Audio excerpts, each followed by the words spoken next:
Hi, I'm Dennis Phillips, and welcome to Everyday Reloading and Shooting.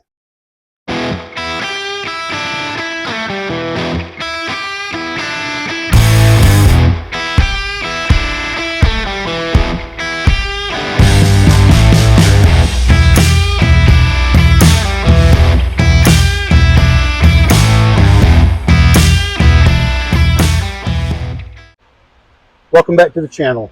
Once again, we're at the Georgia Gun Club's 100-yard indoor rifle range, and today I'm testing a load. It's a 40 Vmax bullet, and I wasn't able to find load data for the Varget powder, but somebody directed me to the Nosler website where I did find load data.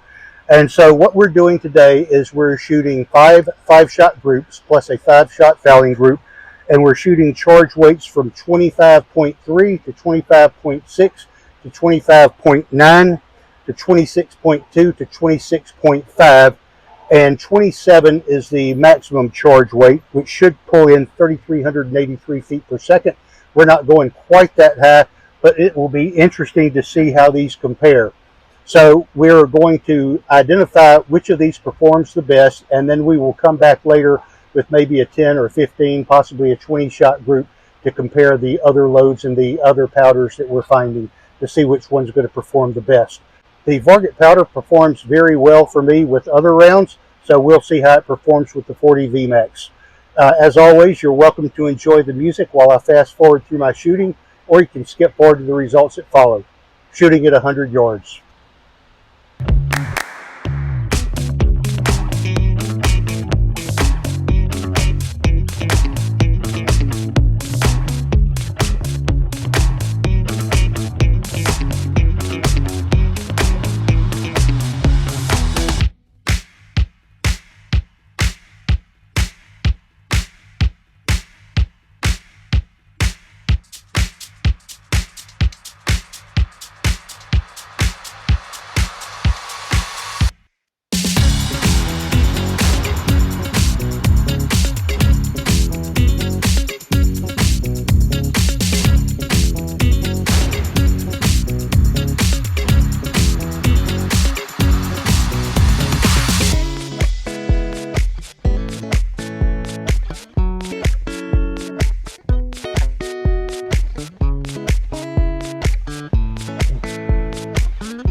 All right, some of these look pretty good, so let's bring them in and take a look.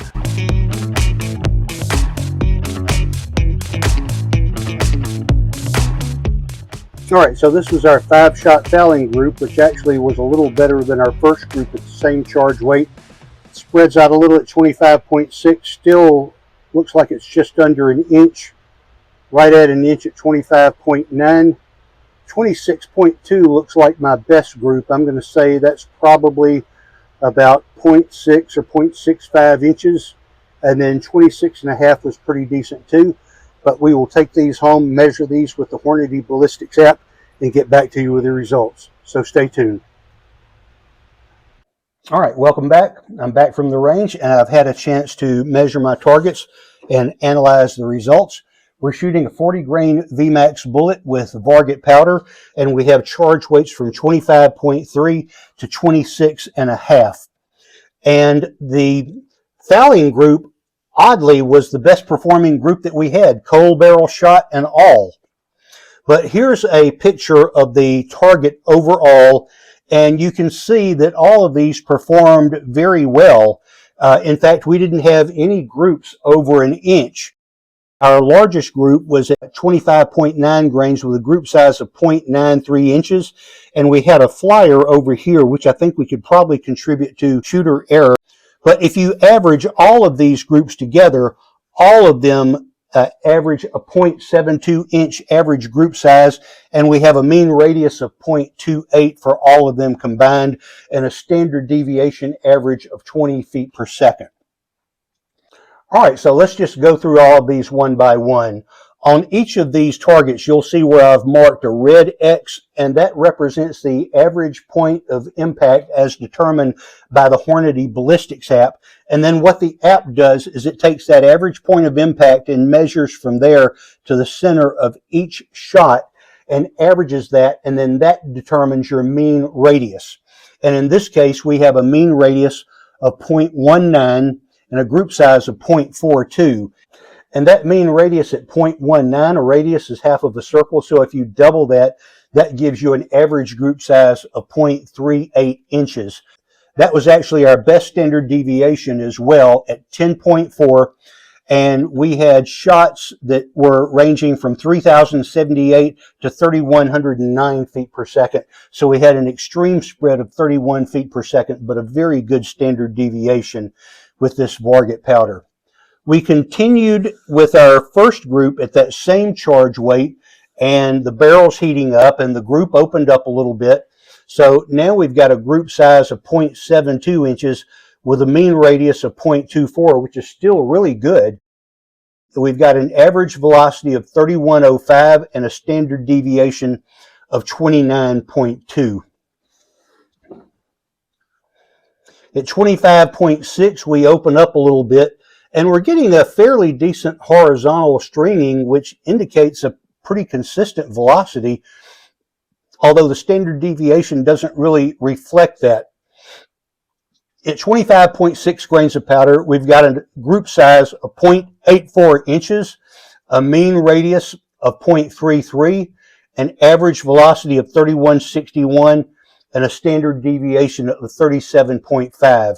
And here we had an extreme spread of 53 feet per second, with the slowest shot being at 3138 and the fastest being at 3191, but averaging 3161. Moving on to 25.9 grains of powder, we did have a flyer down here which caused that group to open up a good bit. And we've got a group size of 0.93 inches with a mean radius of 0.34, an average velocity of 3210, and a standard deviation of 18.4. At 26.2 grains of powder, we begin to open up a little bit. This was our second best group of the day. We had a group size of 0.61 and a mean radius of 0.23. We had an average velocity of 3251 and a standard deviation of 13.2. So a very good standard deviation there. And you see again a horizontal stringing here, which indicates a consistency in the velocity. And then at 26.5 grains of powder, we had a group size of 0.79, a mean radius of 0.34, an average velocity of 3266, and a standard deviation of 11.6. And again, a fairly level horizontal stringing, again showing a good standard deviation. One of the things, if you look at this as a whole, is a very consistent point of impact with these rounds. You look at that red X on all of these, and you see that it's pretty much in the same place, anywhere from maybe 1/3 of an inch to 3/4 of an inch above the point of aim, and in most cases slightly to the left.